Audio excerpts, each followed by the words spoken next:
Instagram x হেণ্ডেলত এতিয়া পঁইতাচোৰা পৰজীৱীৰ ভিৰ। পঁইতাচোৰা পাৰ্টি খুলি ইনষ্টা এক্সত একাউণ্ট।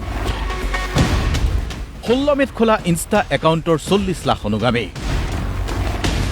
কক্ৰোচ জনতা পাৰ্টি অৰ্থাৎ CJPৰ মিমৰ ধুমুহা। লগে লগে খোলা হৈছে নেশ্যনেল পেৰাচাইটিক ফ্ৰণ্ট, চমুকৈ NPF। দুয়োটা একাউণ্টৰ লক্ষ্য ব্যংগ কৰা বা আমোদ দিয়া। পিছে মিম আৰু হেছটেগ ডিজিটেল যুগৰ যে নতুন প্ৰতিবাদৰ ভাষা। কেনেকৈ আৰম্ভ হৈছে এই প্ৰতিবাদ কথাখিনি অলপ বুজি যাব। উচ্চতম ন্যায়ালয়ত এটা গোচৰৰ শুনানিৰ সময়ত দেশৰ মুখ্য ন্যায়াধীশ সূৰ্যকান্তে কিছু লোকক লক্ষ্য কৰি এটা মন্তব্য কৰে। এটা গোচৰৰ শুনানি চলি থকাৰ সময়ত তেওঁ কয়, "There are already parasites of society who attack the system."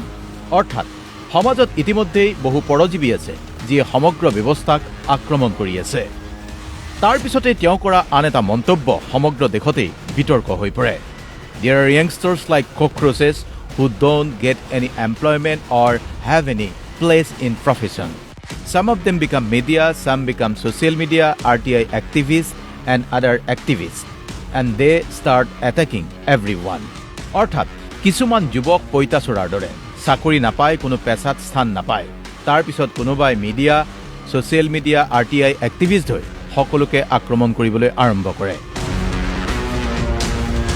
এই মন্তব্যটো বিভিন্ন মাধ্যমত প্ৰকাশ পোৱাৰ পিছতেই ছ'চিয়েল মিডিয়াত আৰম্ভ হয় তীব্ৰ প্ৰতিক্ৰিয়া। বিশেষকৈ সংস্থাপনহীনতা আৰু কৰ্ম সংস্থাপনৰ সংকটৰ মাজেৰে যোৱা যুৱচামে এই মন্তব্যক অপমানজনক আখ্যা দিবলৈ লয়। ইনষ্টাগ্ৰাম আৰু এক্সত ভাইৰেল হয় হাজাৰ হাজাৰ মিম।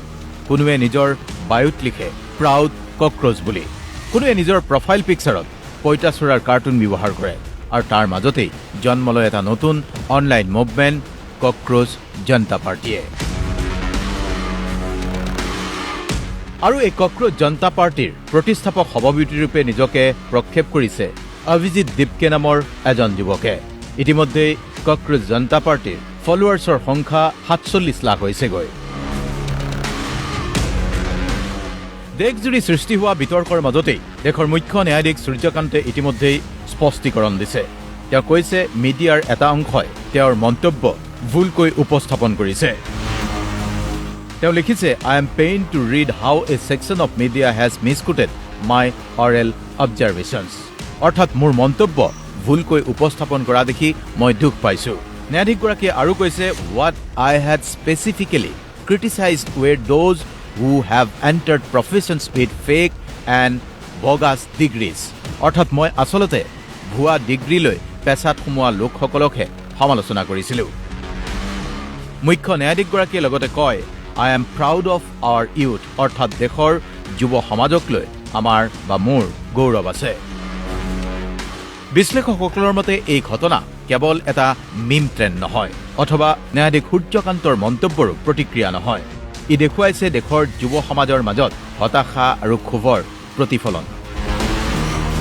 আৰু এতিয়া ক্ষোভ আৰু হতাশাৰ প্ৰতিফলনৰ নতুন মাধ্যম হৈছে ছ'চিয়েল মিডিয়া। আগে ৰাজপথত প্ৰতিবাদ হৈছিল, এতিয়া মিম আৰু হেছটেগেই ডিজিটেল যুগৰ নতুন প্ৰতিবাদৰ যেন ভাষা হৈ পৰিছে। আৰু সেই কথাই প্ৰতীয়মান হৈছে কক্ৰোচ জনতা পাৰ্টিৰ মাজেদি। Report DY 365।